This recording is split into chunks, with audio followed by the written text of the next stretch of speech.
Pourquoi à chaque fois que j'ai une caméra dans la gueule, je fais le con, putain? Je suis pas trop... non. Pourquoi tu nous fais faire ça à 42 degrés sans texte?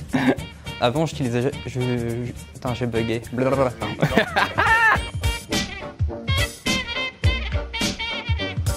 Et bien c'est évidemment la Nintendo Switch, enfin, parce que moi le jeu vidéo c'est ma grande passion. Donc du coup, avoir cette console là qui a vraiment la puissance relative d'une console de salon, mais complètement partout en mobilité, ça je peux pas m'en passer. Et pour le coup, il y a un peu tous les jeux que j'aime dessus, c'est-à-dire que déjà j'aime beaucoup la baston, et il y a du Dragon Ball FighterZ, il y a du Street Fighter, il y a tout ce qu'il faut là-dessus, mais il y a aussi énormément de petits jeux indés, pas piqués les hannetons, et beaucoup de jeux basés sur l'arcade, ce qui est vraiment le truc que je kiffe le plus. Et l'avantage avec la Nintendo Switch, c'est qu'on peut y jouer en tabletop, donc du coup il y a juste, il est où le petit truc, voilà, clac, clac, on l'ouvre, on pose sur une table, et là j'y rajoute la petite 8-bit Do SF30 Pro qui est une manette façon Super Nintendo qui vous permet de jouer comme vous voulez, et celle-là elle est super résistante, donc on peut juste la tèche dans un sac, ne pas y penser et constamment l'avoir avec une trentaine d'heures d'autonomie. Ça c'est mon gros setup en voyage absolument partout. Ok, bah moi l'objet qui me quitte jamais c'est mon casque, sauf que c'est le même comard donc ça faisait un petit peu doublon, donc j'ai plutôt choisi le deuxième objet qui me quitte quasiment jamais, c'est mon appareil photo, un Panasonic Lumix GX9. Si je l'ai choisi c'est parce qu'il est tout petit, c'est du micro 4/3, j'ai longuement hésité, je voulais me remettre à la photo, je voulais acheter un gros boîtier, des gros objectifs, puis je me suis rappelé que mon ancien appareil photo en fait je le sortais plus à cause de ça, donc j'ai choisi un appareil photo qui est tout petit et qui fait franchement des super belles photos, donc j'en suis super content. Le seul petit problème c'est que si lui il me quitte pas, ça non plus. Et il me faut forcément une deuxième batterie parce que c'est une catastrophe et au bout de quelques photos, il tient pas la journée. Et ben pour moi, le produit indispensable, c'est le Sony WH Milix M3. Il a un nom un peu compliqué, mais le produit, il est vraiment super cool.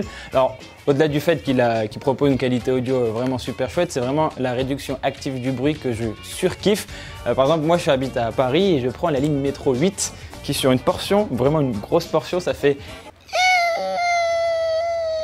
vraiment entre plusieurs stations et c'est absolument abominable. Mais avec le Sony WH Milix M3, et ben franchement je l'entends plus. Enfin, ça veut dire à quel point moi ça me change la vie. Dès que je l'enlève, c'est comme, enfin le bruit il m'agresse à nouveau et tout, donc je le garde toujours sur les oreilles et mon trajet se passe super bien.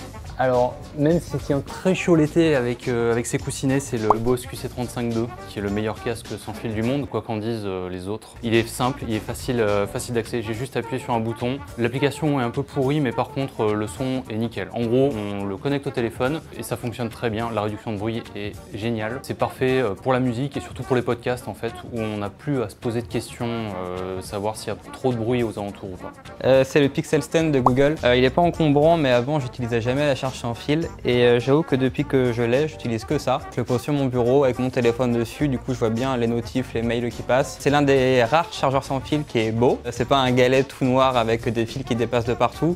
Ici le fil, tu peux bien le cacher en dessous. C'est un truc antidérapant, du coup le truc il ne bougera pas du tout. Et en plus ce qui est bien, c'est l'intégration avec le Google Assistant pour voir tes musiques sur Spotify et pouvoir les changer comme ça avec en appuyant dessus.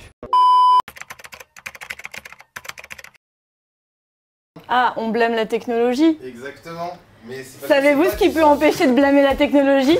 Un fil. Grâce à mon fil, je peux notamment faire des figures. Mais je peux aussi contrôler mes chansons quand je suis sur la route. Et par là, je veux dire bien sûr pas en scooter ni à vélo parce que c'est interdit. Mais par exemple à roller, je peux, grâce à mes écouteurs et mon petit bouton, changer mes chansons comme si c'était 2004. Ouais. Ça, c'est pratique. Il paraît que les années 2000 reviennent sur le devant de la scène. Mais en revanche, si vous êtes en 2019, vous pouvez avoir les mêmes en version Bluetooth. Parce que en fait, les AirPods sont bien mieux. Parce que je suis habitué aux casques sans fil, mais ils sont beaucoup trop chauds en été. Donc je suis passé à une solution beaucoup plus minimaliste. Et je ne peux plus m'en passer. Ok, mais est-ce qu'on est d'accord que globalement tu les perds un jour sur deux? Non, parce que tu sais faux. ce qu'on perd pas? Un fil long comme ça. Ah oui, mais et tu sais qu'est-ce que je peux faire avec? Est-ce que tu as un lapin qui mange les fils? Est-ce que mon lapin mangerait ce fil? Oui, en moins de 15 secondes. Pourquoi je donnerais ça à ton lapin? Où mais est-ce que tu tu lui mets donnes tes pas, écouteurs? il s'impose. Pourquoi tu crois que... Tu crois vraiment que j'ai donné à manger les câbles de ma Switch à mon lapin? Moi je pense que ton lapin peut gober un AirPod non, et je pense mourir, pas. Julien. Non, je pense pas, c'est trop gros. Alors que ceci, pas le plastique. Ceci empêche la mort des lapins. Non. Ils finissent comme eux sur une note.